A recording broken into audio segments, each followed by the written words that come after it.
it appears that favorability for socialism is absolutely plummeting. Praise God. In America, which is fantastic news.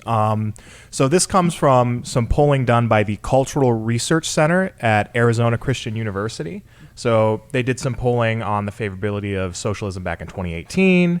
Then they did it in 2020, just recently. These are George Barna's guys. George Barna's Yes. part of this group, Yes. and he's the incredible Yes. Christian conservative And one important authoritative caveat before we get into it is that it looks like there may have been very slightly different methodologies used. So they surveyed 1,000 people for the second poll versus 2,000 for the first. So, minor differences can mean big differences in result, but from what we can tell, it appears that both of these polls are pretty accurate and the methodologies were good. So there are some differences, but it appears that they were both done well and efficiently and effectively.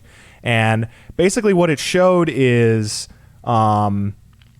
whereas 41% of Americans had favorable views of socialism back in 2018, 32% do now. So that's a 9% drop. Yeah. And among 9 percentage points drop. Yes. 20% drop. Yeah. Yes. And then among younger people, or 25%, sorry. yes. And then among younger Americans under 30, it dropped from 48% to 43%.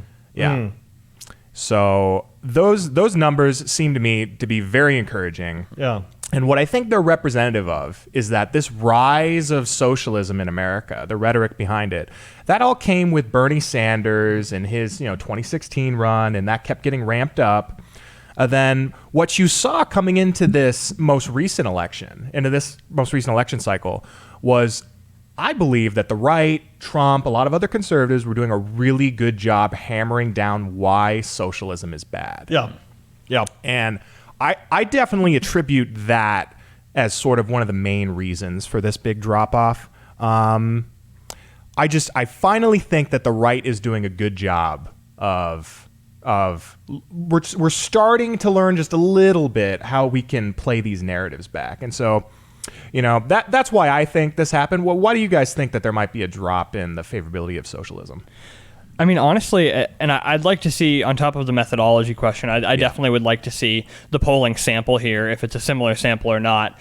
But other than that, I think there's no question in my mind that people have seen in the last year or so, a little bit more than a year now, what big government does. I think it's the first time really that this generation, our generation, Michael, has seen what big government does. I think, it's easy to point at, for a kind of more libertarian conservative, or for, a more small government conservative, to look at, the surveillance state and the response to 9/11 and say, that's bad, that's big government doing a bad job. But I think it's very different when you talk about big government and its impact on your daily life here in the United States, rather than abroad, somewhere in the Middle East that you've never seen before. And so I think that with the response to COVID, I think we've seen just how dangerous a big government apparatus is, how dangerous it is that they kind of don't care what the actual end goal on things is. They just want to accumulate more and more authority, and they want, their finger on the trigger in a way. And I think people are seeing that, and they're seeing, well, socialism means a bigger government. And that was always kind of a conversation that,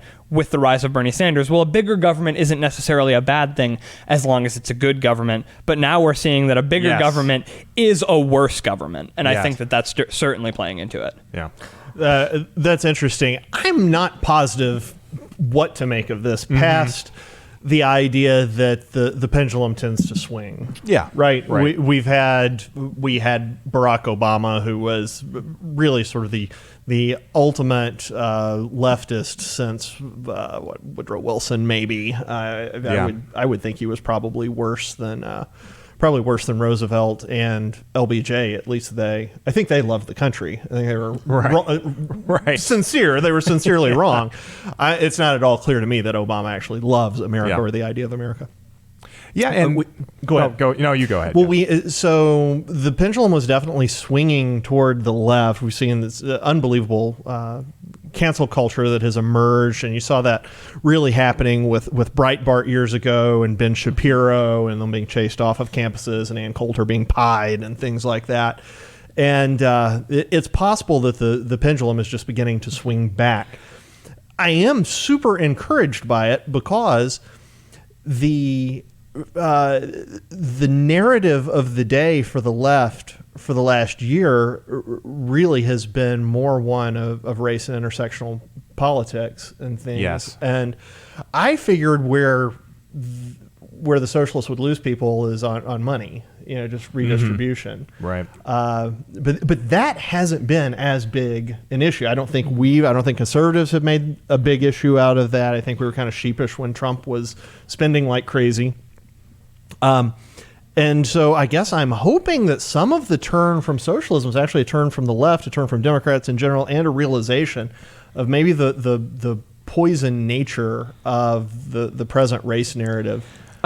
Intersectionality. I'm curious if it can possibly be attributed too broadly or more accurately a pendulum swing solely because we saw that Republicans lost 2 seats in the United States Senate. They certainly gained seats in the House and then lost the presidency. I'm not necessarily certain that it can be summarized in that way, given the fact that the political pendulum swung in the opposite direction. Yeah.